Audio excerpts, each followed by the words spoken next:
Hello बच्चों, good morning. आज की क्लास में हम किसके ऊपर बात करेंगे? आज का क्लास हमारा फ्रेश टॉपिक के ऊपर स्टार्ट होने वाला है। एक नया शुरुआत है इस लेसन का और ये शुरुआत आखिरी शुरुआत रहने वाला है। इसके बाद ये चैप्टर पूरा तरह से खत्म हो जाएगा। कौन सा चैप्टर? मेटल और नॉन मेटल। पिछले क्लास तक हमने क्या पढ़ लिया? पिछले क्लास तक हमने पूरा का पूरा केमिकल प्रॉपर्टी खत्म किया था। किसका? नॉन मेटल्स का। हमने पिछले क्लास में क्या देखा था? प्रॉपर्टी देखा था कोवेलेंट कंपाउंड का, नॉन आयनिक कंपाउंड का, या फिर हमें कहना चाहिए नॉन पोलर कंपाउंड का। इतना इंफॉर्मेशन हम सभी लोग ले चुके थे। आज का क्लास हमारा होने वाला है अक्रेंस ऑफ मेटल के ऊपर। किसके ऊपर? Occurrence of metal. Occurrence of metals. Occurrence of metals. कई बुक इसी को कौन से हेडिंग के नाम से बताता है? Extraction of metal. क्या कहते हैं? Extraction of metals. Extraction of metal. कई बुक इसी के लिए यूज करता है टर्म मेटलर्जी। क्या यूज करता है? मेटलर्जी। मेटलर्जी। सबसे पहले हेडिंग को समझेंगे, उसके बाद हम लोग आगे चलते चलेंगे। कोई दिक्कत की बात नहीं है। एक छोटा सा क्लास रहने वाला है। काफी कम चीजें इसके अंदर आपको कवर किया जाएगा, लेकिन काफी बेहतर तरीके से कवर किया जाएगा, क्योंकि ये आज का जो टॉपिक स्टार्ट कर रहे हैं, ये कहीं ना कहीं इसका इंट्रोडक्शन होने वाला है आज के क्लास में। ठीक है, समझिएगा। सबसे पहले बात करते हैं अक्रेंस ऑफ मेटल। अक्रेंस का मतलब होता है उपस्थिति, मतलब मेटल कहाँ पे प्रेजेंट रहने वाला है। ठीक है, तो याद रखिएगा इस लेसन के अंदर अगर अक्रेंस ऑफ मेटल की बात किया जाएगा तो मेटल हमें दो जगह पे मिलता है। मिनरल्स के अंदर। किसके अंदर? मिनरल्स के अंदर। और किसके अंदर? पोर्स के अंदर। किसके अंदर? पोर्स के अंदर। कोई दिक्कत है यहां तक? एक्सट्रैक्शन ऑफ मेटल का मतलब क्या होता है? मेटल को अलग करना। मेटल को क्या करना? सेपरेट करना। किससे? मिनरल से या फिर ओर से। आगे की क्लास में आपको यह भी पता चलेगा कि अगर हमें मेटल को अलग करना है तो हमेशा ओर का यूज करते हैं। किसका यूज करते हैं? ओर का यूज करते हैं। एक्सट्रैक्शन ऑफ मेटल का मतलब क्या होता है? Separation. Separation of metals. Separation of metals. कहां से सेपरेशन करना है? From minerals. फ्रॉम मिनरल्स, या फिर कह सकते हैं ओर्स। कहां से सेपरेशन करना है? मिनरल्स या फिर ओर्स से। इसके बाद बात आता है कि सर ये मेटलर्जी क्या होता है? मेटलर्जी एक प्रोसेस है, एक प्रक्रिया है, जिसका यूज करके हम क्या करते हैं? मेटल का सेपरेशन करते हैं। कहां से? मिनरल से या फिर ओर से। ये आपका क्या है? एक प्रोसेस है। Process of separation. Process of separation, ये आपका हेडिंग था। ये आपका क्या था? हेडिंग था। हेडिंग तीन तरह से बुक में दिया जा सकता है। या तो अक्रेंस ऑफ मेटल के नाम से दे दें, एक्सट्रैक्शन ऑफ मेटल दे दें, या फिर सिंपल मेटलर्जी दे दें। कोई दिक्कत की बात नहीं है। अक्रेंस का मतलब होता है उपस्थिति। मेटल कहां कहां प्रेजेंट होगा? मेटल दो जगह पे हमें मिलेगा, या तो मिनरल के अंदर या तो फिर ओर के अंदर। दूसरा आता है एक्सट्रैक्शन ऑफ मेटल। मेटल को अलग करना है। अलग किससे करेंगे? जहां मिलेगा वहीं से तो अलग करना है ना। तो हमें मिलता कहाँ है? मिनरल्स के अंदर या फिर ओर्स के अंदर। तो वहीं से हमें क्या करना है? मेटल को सेपरेट करना है। मेटलर्जी क्या होता है? एक प्रोसेस होता है जिसका यूज करके हम क्या करते हैं? मेटल का सेपरेशन करते हैं मिनरल से या फिर ओर से। इसके बाद बात आता है कि ये जो आपका मेटल है ये मेनली पाया कहाँ जाता है। ठीक है, जो तुम्हारा मेजर सोर्स है मेटल का, वो हमारा अर्थ क्रस्ट है। क्या है बाबू? अर्थ क्रस्ट है। मतलब अगर कोई पूछेगा कि मेटल मेनली कहाँ पाया जाता है, अर्थ क्रस्ट के अंदर पाया जाता है। The major source of the major source of metals is our earth crust। Major source क्या है मेटल्स का? अर्थ क्रस्ट है। क्या है बाबू? अर्थ क्रस्ट है। इसके अलावा मेटल और कहां प्रेजेंट रहता है? इसके अलावा और मेटल प्रेजेंट होता है सॉल्यूबल साल्ट के फॉर्म में। कौन से फॉर्म में? सॉल्यूबल साल्ट के फॉर्म में। कहां? सी वाटर के अंदर। कहां प्रेजेंट होता है? सी वाटर के अंदर। Metals metals are also present in form of soluble salt, in sea water। कहाँ? समुद्र के पानी में, ओशियन के पानी में, सी वाटर। कौन कौन सा मेटल जो है वो साल्ट के फॉर्म में, सोल्यूबल फॉर्म में प्रेजेंट रहता है? एग्जांपल आता है NaCl का। सोडियम क्लोराइड क्या है? नमक है, टेबल सॉल्ट, जिसका यूज हम लोग घर में करते हैं। इस सोडियम क्लोराइड के अंदर कौन सा मेटल है? सोडियम है। ठीक है, इसके अलावा और बात कर लो MgCl2, मैग्नीशियम क्लोराइड। इसके अंदर कौन सा मेटल है? मैग्नीशियम प्रेजेंट है। वही सबसे पहला पॉइंट ध्यान रखना है कि मेटल का मेजर सोर्स कौन होता है? हमारा अर्थ क्रस्ट होता है। कौन होता है? अर्थ क्रस्ट होता है। लेकिन इसके अलावा मेटल्स और कहाँ प्रेजेंट होता है? सॉल्युबल साल्ट के फॉर्म में प्रेजेंट होता है। कहाँ? सी वाटर के अंदर। और कौन कौन से सॉल्युबल साल्ट के फॉर्म में प्रेजेंट रह सकता है? सोडियम क्लोराइड हो गया, मैग्नीशियम क्लोराइड वगैरह के रूप में प्रेजेंट रहता है। कोई दिक्कत है यहाँ तक नहीं ना? इसके बाद बात कर लेते हैं मेटलर्जी का। आपसे छोटा छोटा डेफिनेशन पूछा जा सकता है मेटलर्जी का। मेटलर्जी क्या है? एक प्रोसेस है, एक प्रक्रिया है। इस प्रक्रिया के द्वारा हम क्या करते हैं? एक्सट्रैक्शन ऑफ मेटल करते हैं, मेटल का सेपरेशन करते हैं। कहां से? मिनरल्स से। कहां से बाबू? मिनरल्स से। कोई दिक्कत है यहां तक? आज के बाद कोई भी पूछे मेटलर्जी क्या है? मेटलर्जी एक प्रोसेस है। मेटलर्जी इज अ प्रोसेस, एक प्रक्रिया है। Metallurgy is a process by which we separate, या लिखे ना we extract लिखना, by which we extract the metals from minerals which is found in our earth crust, called metallurgy। इसे हम लोग क्या कहते हैं? मेटलर्जी कहते हैं। कॉल्ड मेटलर्जी, इसे हम लोग क्या कहते हैं? मेटलर्जी के नाम से जानते हैं। पूछिएगा मेटलर्जी क्या है?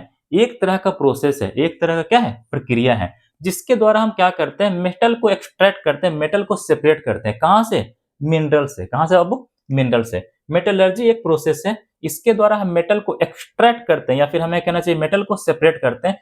कहां से सेपरेट करेंगे? मिनरल से सेपरेट करेंगे। और ये मिनरल कहां प्रेजेंट होता है? हमारे अर्थ क्रस्ट में प्रेजेंट होता है। कहां प्रेजेंट होता है? अर्थ क्रस्ट में प्रेजेंट होता है। कोई दिक्कत है यहां तक नहीं ना? देखिए यहाँ पे नीचे हम मेटलर्जी लगाए हैं, तो ऊपर में डोज से स्टार्ट करना चाहिए।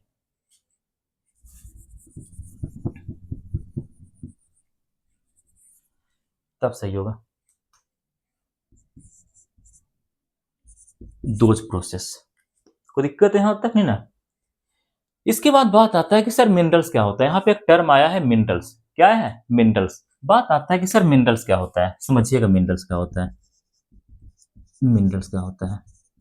मिनरल्स एक तरह का सब्सटेंस है, एक तरह का कंपाउंड है। मिनरल्स क्या होता है? एक तरह का सब्सटेंस होता है, एक तरह का कंपाउंड होता है, जिसके अंदर क्या प्रेजेंट होता है? कुछ अमाउंट में मेटल्स प्रेजेंट होते हैं। क्या प्रेजेंट होते हैं? कुछ अमाउंट में मेटल्स प्रेजेंट होता है। साथ ही साथ उसके अंदर कुछ अमाउंट में और क्या प्रेजेंट रह सकता है?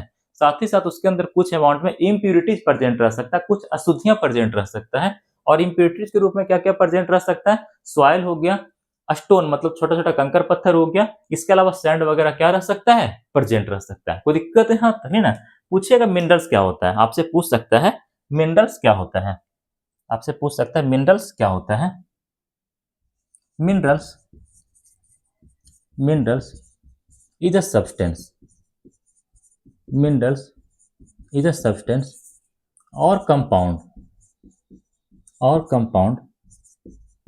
which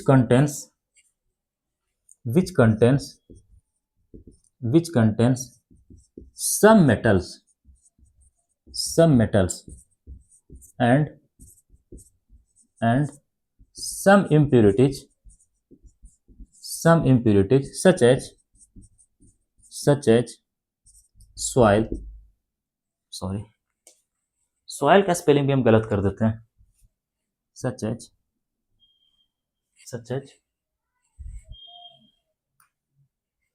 as soil, sand, stones, etc। कोई पूछेगा मिनरल्स क्या होता है? मिनरल एक तरह का सब्सटेंस होता है, एक तरह का कंपाउंड होता है। एक तरह का सब्सटेंस होता है, एक तरह का कंपाउंड होता है, जिसमें क्या प्रेजेंट होता है? कुछ मेटल्स प्रेजेंट होते हैं। क्या प्रेजेंट होते हैं? कुछ मेटल्स प्रेजेंट होते हैं। और क्या प्रेजेंट होता है? कुछ इंप्यूरिटीज भी प्रेजेंट होगा। क्या प्रेजेंट होगा? कुछ इंप्यूरिटीज भी प्रेजेंट होगा। इंप्यूरिटीज के रूप में क्या क्या प्रेजेंट रह सकता है, ये आपका जानना बेहद जरूरी है। इंप्यूरिटीज के रूप में प्रेजेंट रह सकता है आपका सॉइल हो गया, इसके अलावा सैंड हो गया, इसके अलावा और क्या रह सकता है? स्टोन वगैरह भी प्रेजेंट रह सकता है। तो कोई सा भी वैसा सब्सटेंस, कोई सा भी वैसा कंपाउंड जिसके अंदर क्या प्रेजेंट है? मेटल्स प्रेजेंट है, उसके साथ साथ अशुद्धियां भी प्रेजेंट है, उसे हम लोग क्या कहते हैं? मिनरल्स कहते हैं। क्या कहते हैं? मिनरल्स कहते हैं। मिनरल्स का एक तरह का डेफिनेशन और होता है, इसे दूसरे तरीके से भी क्या कह सकता है, डिफाइन किया जा सकता है। इसका दूसरा डेफिनेशन लिखते हैं, लेकिन पहले आप लोग यहां तक नोट करिए, ऊपर का थोड़ा सा हमें क्या करना, इरेज करना है। हो गया, हो गया, चलिए आगे चलते हैं, ऊपर का हेडिंग ही मिटाते हैं।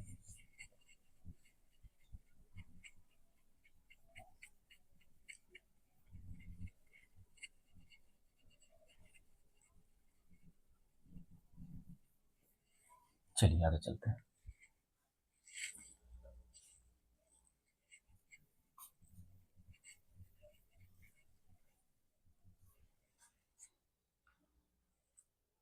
और कैसे डिफाइन किया गया ऐसे समझिएगा, और करके those elements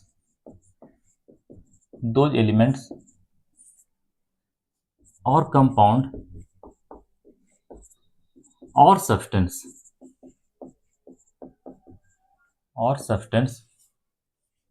which is found in our earth crust naturally and we obtain them by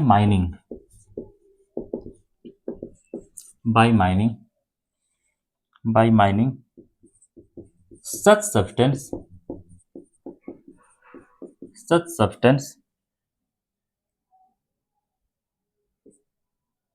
compound और कर लीजिए, और कंपाउंड और elements are known as minerals. इसे हम लोग क्या कहते हैं, मिनरल्स के नाम से जानते हैं। इतना इंफॉर्मेशन आप सभी लोग अपने पास रखिएगा। एक बार फिर से समझाते हैं, समझिएगा। मेरा हाथ पूरा गंदा हो गया यार इंक से, एक सेकंड।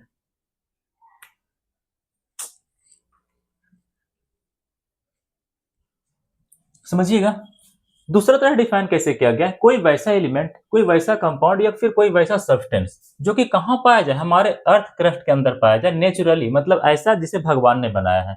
कोई सा भी वैसा एलिमेंट हो, कोई सा भी वैसा सब्सटेंस हो, कोई सा भी वैसा कंपाउंड हो जो कि हमारे अर्थ क्रस्ट के अंदर नेचुरली पाया जाए। कैसा पाया जाए, नेचुरली प्रेजेंट हो। और उसे ऑब्टेन करने के लिए हमें क्या करना पड़े, माइनिंग करना पड़े, वहां पे खोदना पड़े, खादान बनाना पड़े। उस तरह के सब्सटेंस को, उस तरह के कंपाउंड को, उस तरह के एलिमेंट को हम लोग क्या कहते हैं, मिनरल्स के नाम से जानते हैं। यहां तक आप सभी बच्चे इंफॉर्मेशन को ध्यान में रखिएगा। सबसे पहले हमने स्टार्ट क्या किया था, आज नया टॉपिक स्टार्ट किया था, एक्सट्रैक्शन ऑफ मेटल, या फिर हमें कहना चाहिए अकरेंस ऑफ मेटल, या फिर हमें कहना चाहिए मेटलर्जी। अकरेंस ऑफ मेटल का मतलब क्या होता है, मेटल कहां पे उपस्थित होता है।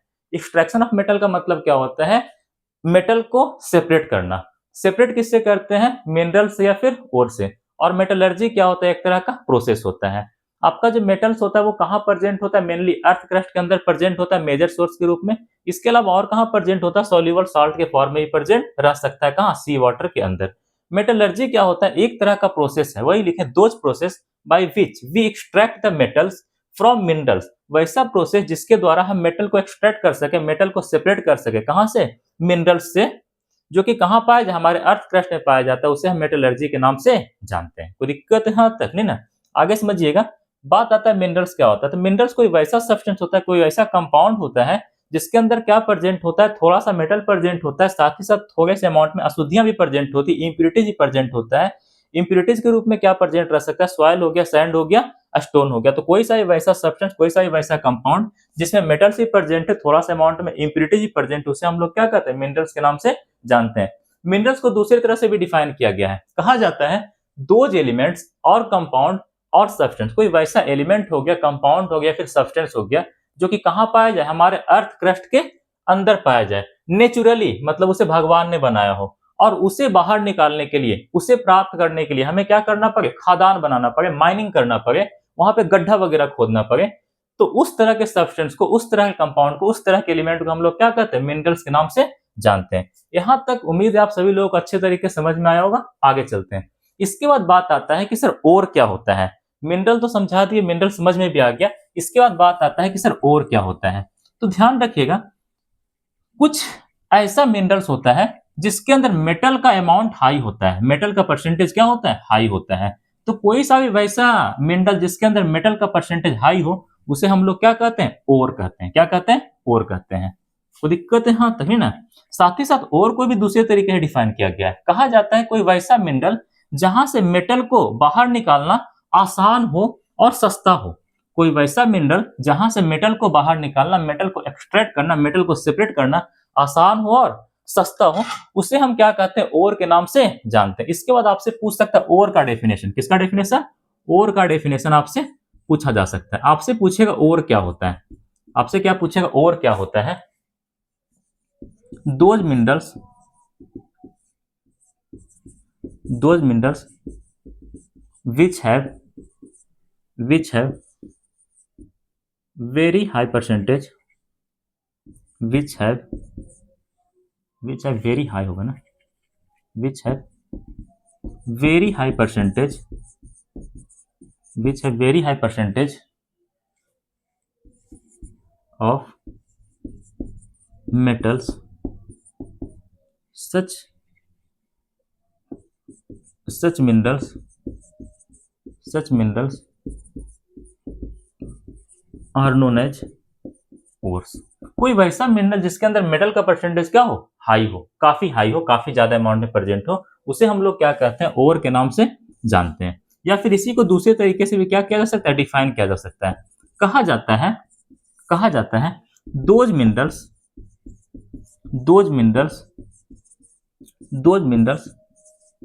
from which we extract the metals easily and cheaply, मतलब आसानी से और सस्ते तरीके से। those minerals from which we extract the metals easily and cheaply, then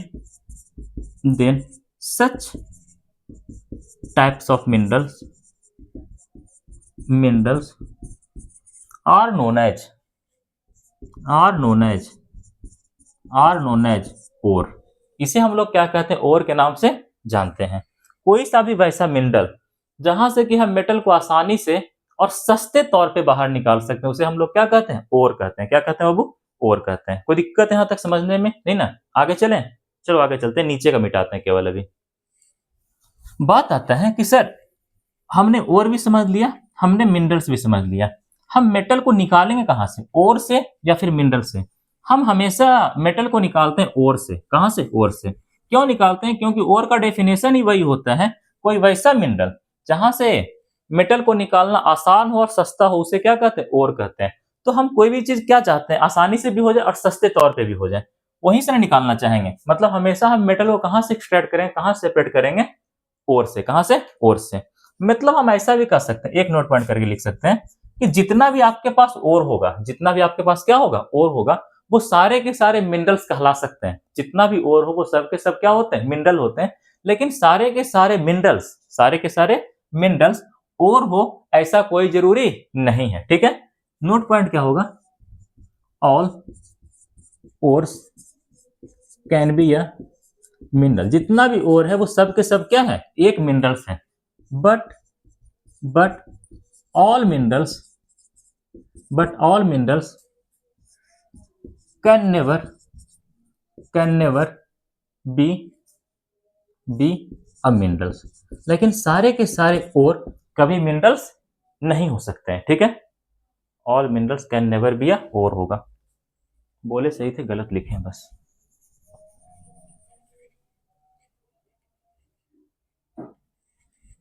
can never be a ओर।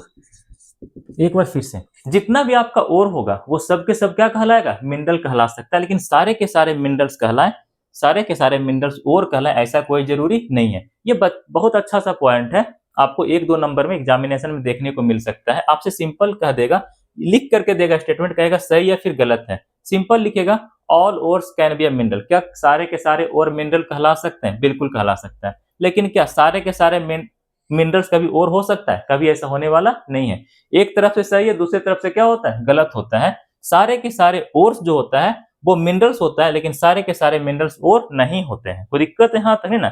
इसके बाद बात आता है कि हम मेटल को निकालेंगे कहाँ से। हम हमेशा मेटल को एक्सट्रैक्ट करते हैं कहाँ से बाबू, ओर से। कहाँ से, ओर से। इसके बाद हेडिंग लगाना एक्सट्रैक्शन ऑफ मेटल। क्या हेडिंग लगाना है, एक्सट्रैक्शन ऑफ मेटल। मिटा दे पूरा, चलो पूरा साफ करते हैं।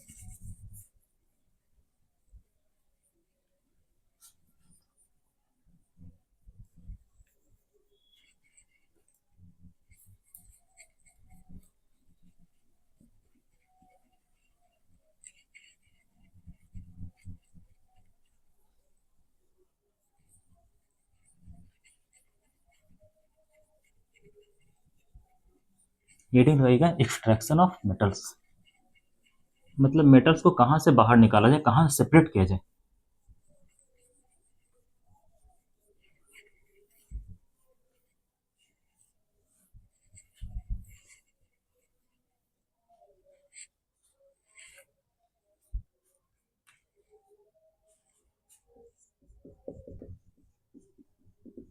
Extraction of metals.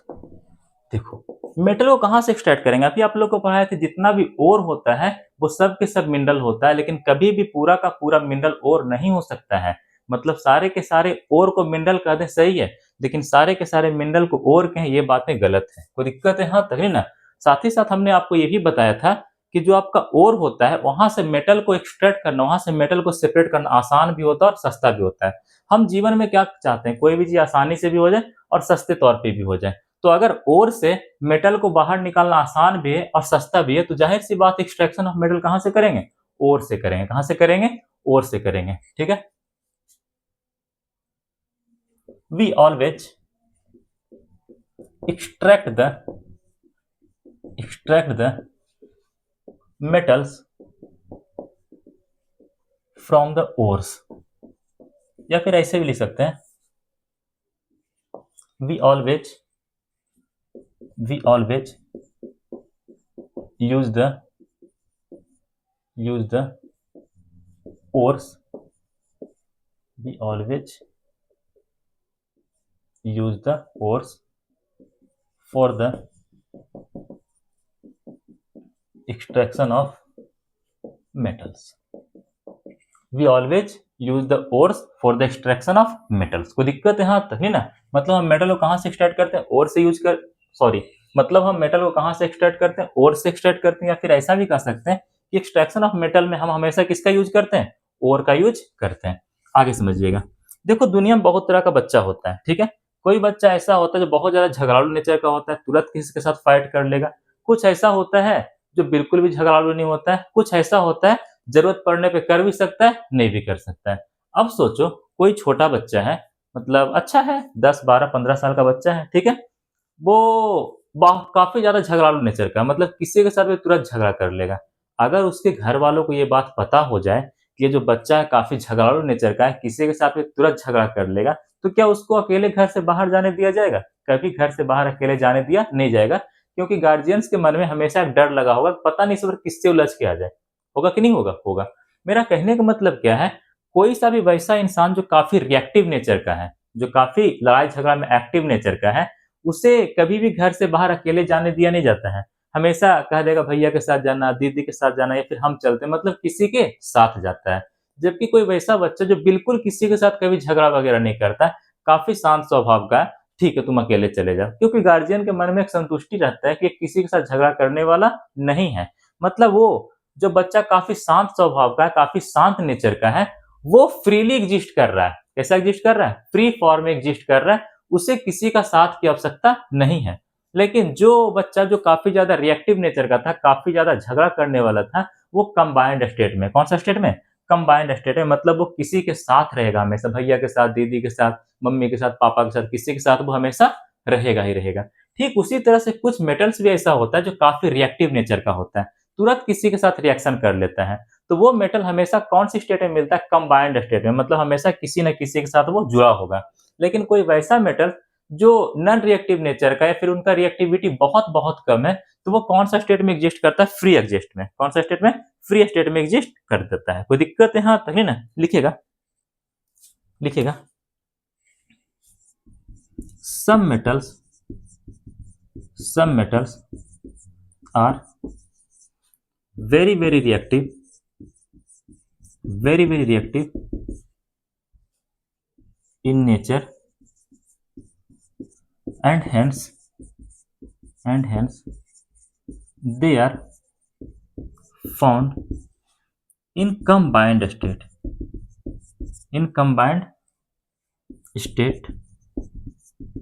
in our earth crust, जबकि while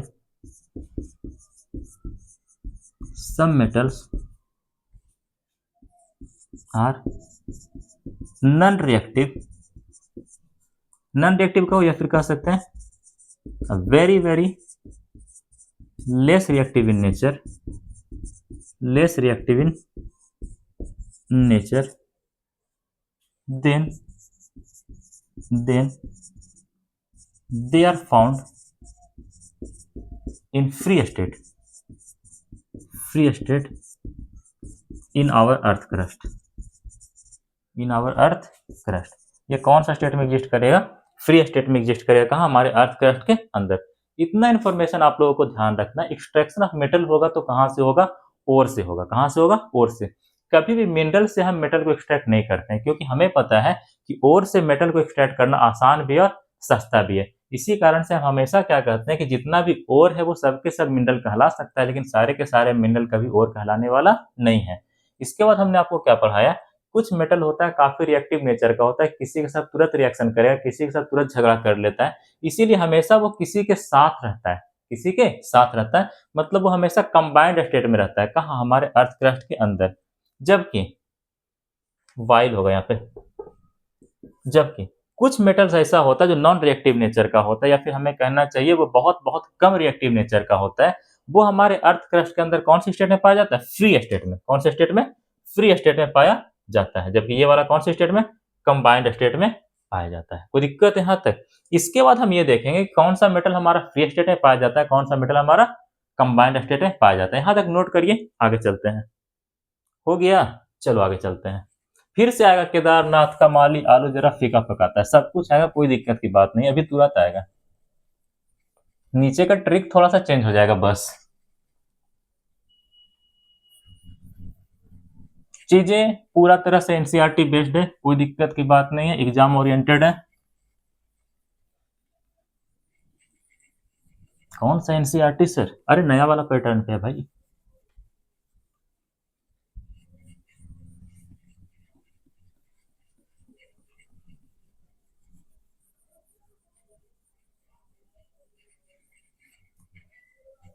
चलिए समझिएगा, फील देते हैं। फील कौन कौन सा मेटल फ्री स्टेट में रहेगा, कौन कौन सा कंबाइंड स्टेट में। ट्रिक बना लेना। केदारनाथ का माली आलू जरा फीका पकाता है, क्यों? सिल्वर गोल्ड, के वायु होगा ना, हम सीयू लिख दिए। क्यों? Silver gold platinum. केदारनाथ में जो माली है वो आलू को बहुत फीका पकाता है, उतना अच्छा स्वादिष्ट नहीं बना पाता है। तो पूछा जा रहा है क्यों सिल्वर गोल्ड प्लेटिनम। कोई इंसान है जिसको ये पता है कि केदारनाथ का जो माली है वो आलू को कैसा पकाता है? फीका पकाता है, बहुत स्वादिष्ट नहीं बना पाता है। वो इंसान किससे पूछ रहा है? सिल्वर से और गोल्ड से, प्लेटिनम से। क्यों? आखिर वहां का माली आलू को फीका क्यों पकाता है? कोई दिक्कत है यहाँ तक? ये ट्रिक आप लोगों को ध्यान रखना है। यहाँ पे के का मतलब हो गया, के का मतलब के होगा, मतलब पोटेशियम हो गया। क्या हो गया? पोटेशियम हो गया। ठीक है। एन से हो गया Na, मतलब सोडियम हो गया। क्या हो गया? सोडियम हो गया। ठीक है। इसके बाद का मतलब कैल्शियम हो गया। क्या हो गया? कैल्शियम हो गया। ठीक है। इसका मतलब हो गया एम से हो गया मैग्नीशियम, Mg, मैग्नीशियम हो गया। जेड से यहाँ पे होता है आपका जिंक। क्या होता है बाबू? जिंक होता है। नहीं, एल, जिंक तो नीचे आएगा। एल का मतलब हो गया एल्यूमिनियम, हो गया। ठीक है। जेडन का मतलब हो गया जिंक। फीका का मतलब हो गया Fe, आयरन। आयरन। पी से हो गया पीपी मतलब लेड। एच का मतलब हो गया हाइड्रोजन, ये तो सबको पता होगा भाई, हाइड्रोजन। बताया था ना हाइड्रोजन बाउंड्री की तरह काम करता है, इससे ऊपर वाला काफी ज्यादा रिएक्टिव होता है, नीचे वाला कम रिएक्टिव होता है। क्यू आता है सी यू के लिए मतलब कॉपर के लिए। नीचे तो सबका लिखा हुआ है, ये है नीचे तुम्हारा आ गया सिल्वर, सिंबल एजी, ये क्या है सिल्वर है। उसके नीचे gold symbol A you, gold. ये आपका प्लेटिनम सिंबल पीटी,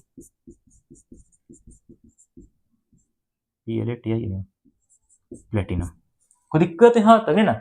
इतना ही मेटल के बारे में हमें क्या करना है, इन्फॉर्मेशन रखना है। ऊपर से चलते हैं, कहाँ चलते हैं, ऊपर से।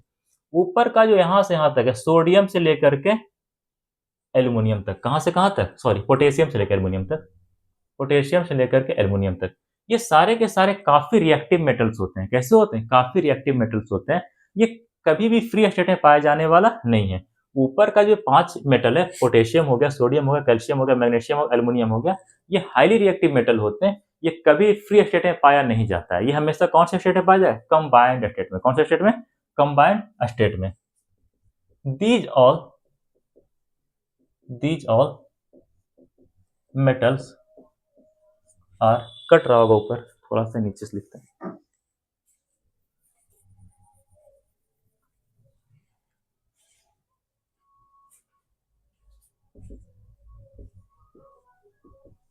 These all metals are highly reactive in nature and hence they never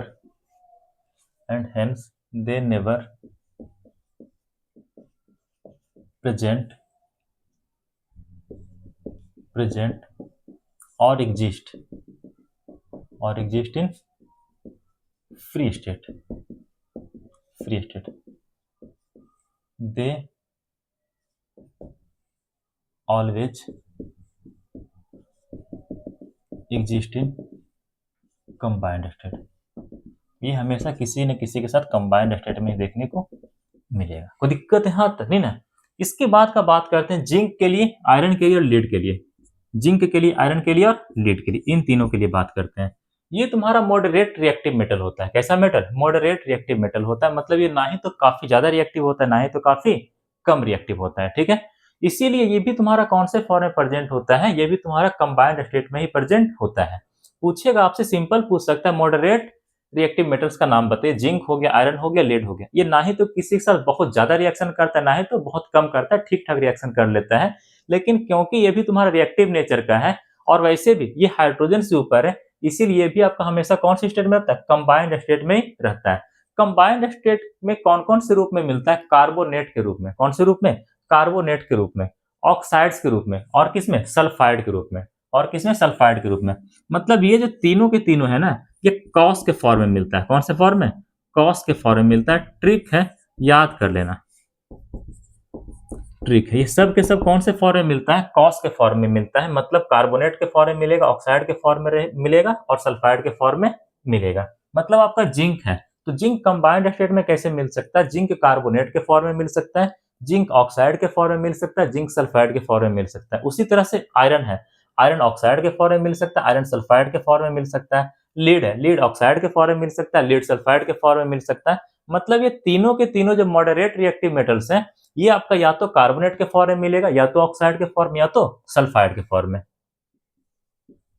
these metals are moderately reactive, moderately reactive in nature. These metals are moderately reactive in nature. That means they are neither very reactive nor very less reactive. they are also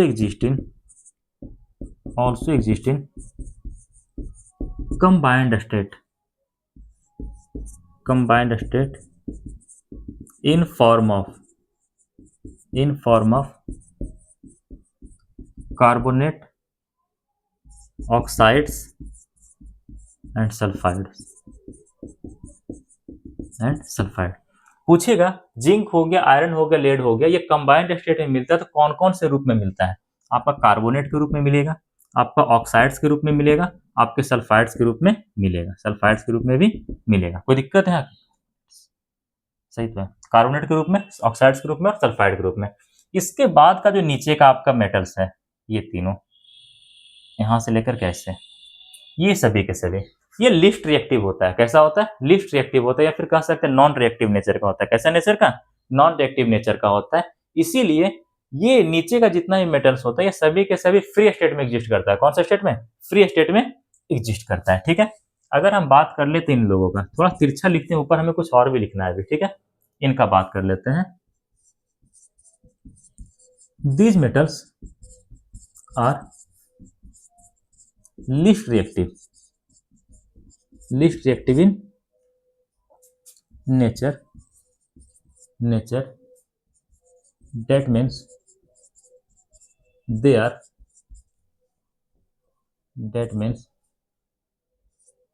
are very less reactive, very less reactive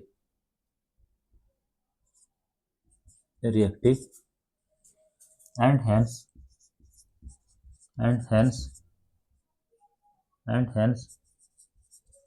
they exist in free state। ये कौन से state में exist करता है? Free state में exist करता है। लेकिन कहानी आगे गड़बड़ा जाता है इसके ऊपर, ये तुम्हारा कॉपर और सिल्वर के ऊपर। किसके ऊपर? कॉपर और सिल्वर के ऊपर। कैसा एरो लगा इसका? कॉपर और सिल्वर पे कहानी आगे क्या होता है, थोड़ा सा फंसता है। जो तुम्हारा कॉपर और सिल्वर है ना, ये कंबाइंड स्टेट में भी देखने को मिलता है। कौन सा स्टेट में? कंबाइंड स्टेट में भी देखने को मिलता है। देखा गया कि जो आपका कॉपर और सिल्वर है ये कंबाइंड स्टेट में मिलता है, और कौन से फॉर्म में? सल्फाइड के फॉर्म में और ऑक्साइड के फॉर्म में। सल्फाइड के फॉर्म में और ऑक्साइड के फॉर्म में। ठीक है, जो आपका कॉपर और सिल्वर है, copper and silver also exist in combined state in form of oxides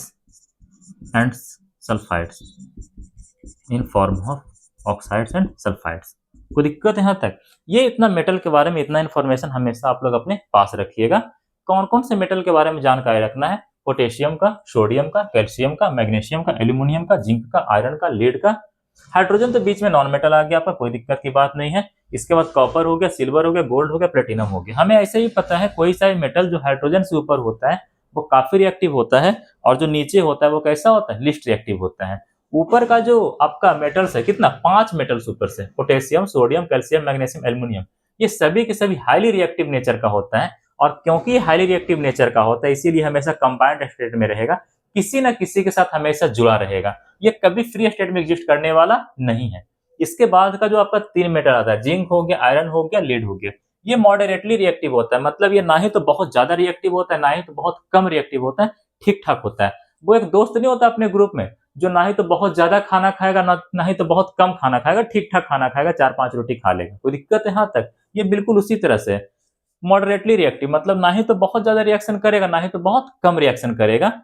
इसीलिए ये भी आमतौर पे कौन से स्टेट में एग्जिस्ट करता है? कंबाइंड स्टेट में एग्जिस्ट करता है। और कौन से फॉर्म में? कार्बोनेट के फॉर्म में, ऑक्साइड के फॉर्म में, और फिर सल्फाइड के फॉर्म में। कोई दिक्कत है यहाँ तक? इसके बाद हाइड्रोजन के नीचे वाले जितने भी मेटल्स हैं ये सभी के सभी कैसे होते हैं? लेस्ट रिएक्टिव होते हैं। मतलब वो कैसा होता है? बहुत बहुत कम रिएक्शन शो करता है। These metals are least reactive in nature, that means they are very less reactive। These metals are least reactive in nature, that means they are very less reactive and hence they exist in free state. ये सभी के सभी जो है नीचे वाले hydrogen के नीचे वाले, ये सभी के सभी कैसे होते हैं? लीस्ट रिएक्टिव नेचर का होता है। मतलब इनका जो रिएक्शन करने का क्षमता होता है वो बहुत बहुत कम होता है, वेरी वेरी लेस रिएक्टिव होता है। इसीलिए कौन से फॉर्म में एग्जिस्ट करता है? फ्री स्टेट में एग्जिस्ट करता है। हम देख रहे थे कि स्टेटमेंट कुछ गलत तो नहीं लिख दिया है, मतलब ग्रामेटिकल एरर तो नहीं है, वैसा कोई दिक्कत नहीं, चल जाएगा, ठीक है। लेकिन यहाँ पे देखिए कॉपर और सिल्वर में आगे कहानी थोड़ा सा फंसता है, एक्सेप्शन टाइप का यहाँ पे आ जाता है। जो आपका कॉपर और सिल्वर है कंबाइंड स्टेट में भी देखने को मिलता है। और कंबाइंड स्टेट में कौन कौन से रूप में देखने को मिलता है? ऑक्साइड के रूप में और सल्फाइड के रूप में, ऑक्साइड के रूप में और सल्फाइड के रूप में। इतना इन्फॉर्मेशन हमें आप लोगों को देना था। इतना इन्फॉर्मेशन हमेशा आप लोग अपने पास रखिएगा, इतना नोट करो, फिर आगे चलते हैं। ये बीच के लिए ट्रिक भी आता है, कॉस। क्या आता है? Cos, sine theta cos theta पढ़े ना मैथ में, वही वाला, ठीक है। सी से कार्बोनेट, ओ से ऑक्साइड, एस से सल्फाइड। इतना नोट करो, आगे चलते हैं। हो गया? चलिए आगे चलते हैं। इसके बाद हमें ये देखना है, आप लोग कभी किताब खोल के देखेंगे या कभी पहले पढ़ भी रखे होंगे तो आप लोगों को पता चला गया होगा कि जो आपका ज्यादातर ओर्स होता है वो ऑक्साइड के फॉर्म में होता है। कौन से फॉर्म में? ऑक्साइड के फॉर्म में। बात आता है आखिर ऐसा क्यों? मैक्सिमम ओर्स ऑक्साइड के फॉर्म में क्यों प्रेजेंट रहता है? इसके पीछे रीजन है, जो आपका ऑक्सीजन गैस होता है ये काफी रिएक्टिव नेचर का होता है और ये काफी एबंडेंट अमाउंट में हमारे अर्थ क्रस्ट में क्या होता है? प्रेजेंट होता है। एक बार फिर से, ज्यादातर जो आपका ओर्स होता है वो ऑक्साइड के फॉर्म में क्यों प्रेजेंट रहता है, हम इसका आंसर जानना चाह रहे हैं।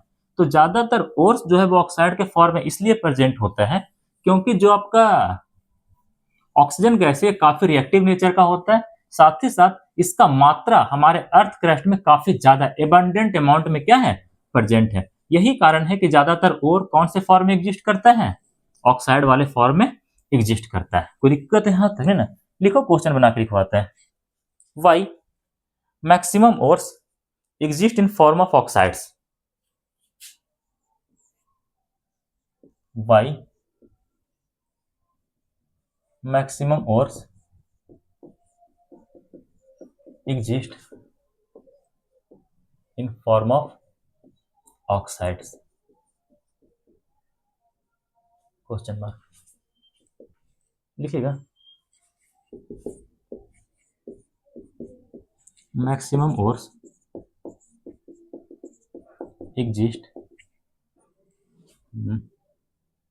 exist in form of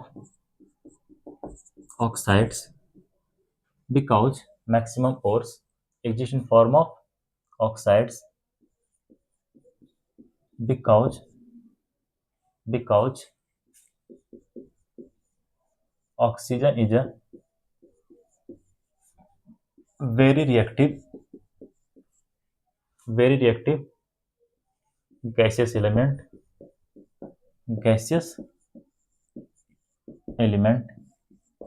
and they are present in abundant amount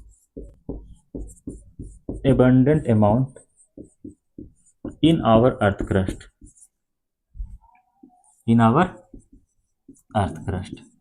कोई दिक्कत है यहाँ तक? ये आपका दो रीजन है जिसके कारण मैक्सिमम जो आपका ओर है वो कौन से फॉर्म में एग्जिस्ट करता है? ऑक्साइड के फॉर्म में एग्जिस्ट करता है।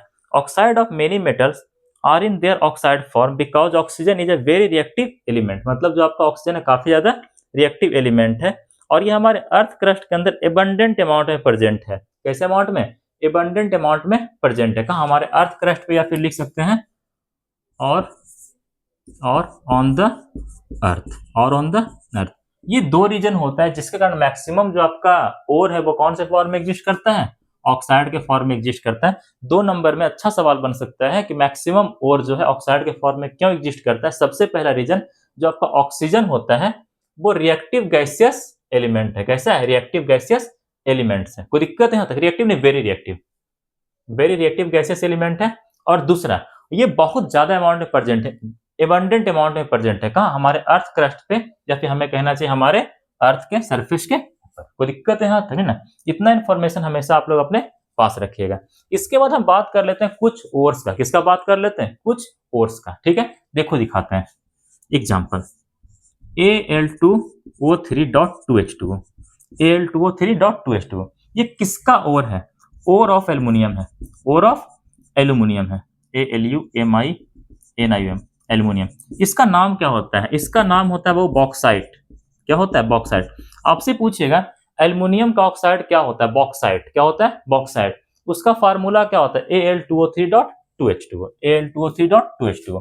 इसी तरह से एल्युमिनियम का एक और ओर होता है Al2O3। क्या होता है? Al2O3। ये भी आपका क्या है? ओर है। ये भी आपका क्या है? ओर है। किसका?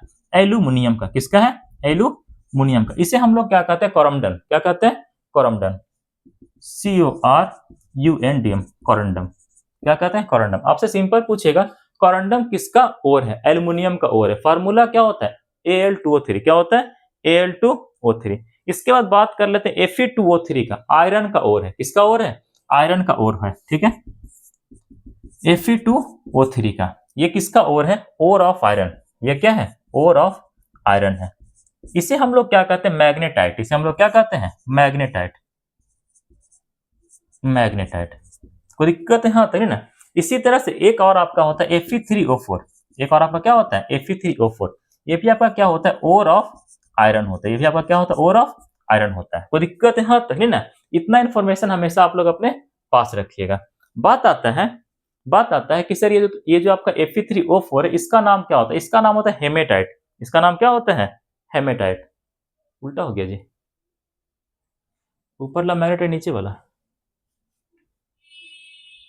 ऊपर ला हेमेटाइट होता है। ऊपर वाला क्या होता है? Haematite, HAMITAT, haematite. नीचे वाला क्या होता है? मैग्नेटाइट। नीचे वाला क्या होता है? मैग्नेटाइट। कोई दिक्कत है? यहाँ तक Fe2O3 ये क्या है? ओर ऑफ आयरन है। इसका नाम क्या होता है? हेमेटाइट। इसका नाम क्या होता है? हेमेटाइट। और नीचे वाला Fe3O4, नीचे वाला तुम्हारा क्या? Fe3O4, इसका नाम क्या होता है? मैग्नेटाइट। इसका नाम क्या होता है? मैग्नेटाइट। ये दोनों के दोनों किसका ओर है? आयरन का ओर है। किसका ओर है? आयरन का ओर है। इसके बाद बात कर लेते हैं Cu2O का। किसका बात कर लेते हैं? Cu2O का। Cu2O का। ठीक है, इसका नाम होता है क्यूप्राइट। इसका नाम क्या होता है? क्यूप्राइट। ये तुम्हारा क्या है?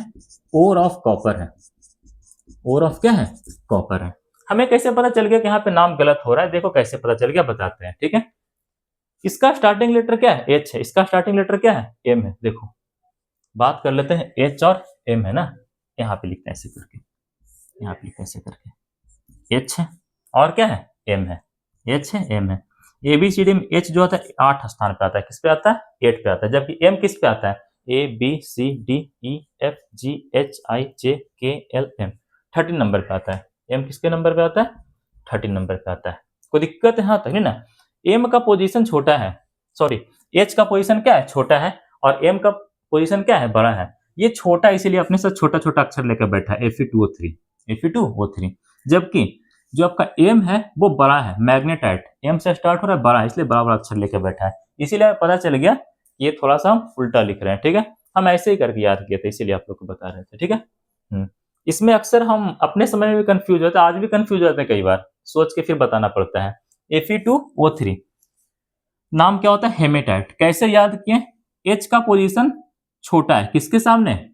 M के सामने। M का 13 नंबर आता है ABCD में और H 8 नंबर पे आता है। H का पोजीशन छोटा है, इसीलिए ये अपने साथ छोटा छोटा अंक लेके बैठा है, 2 और 3।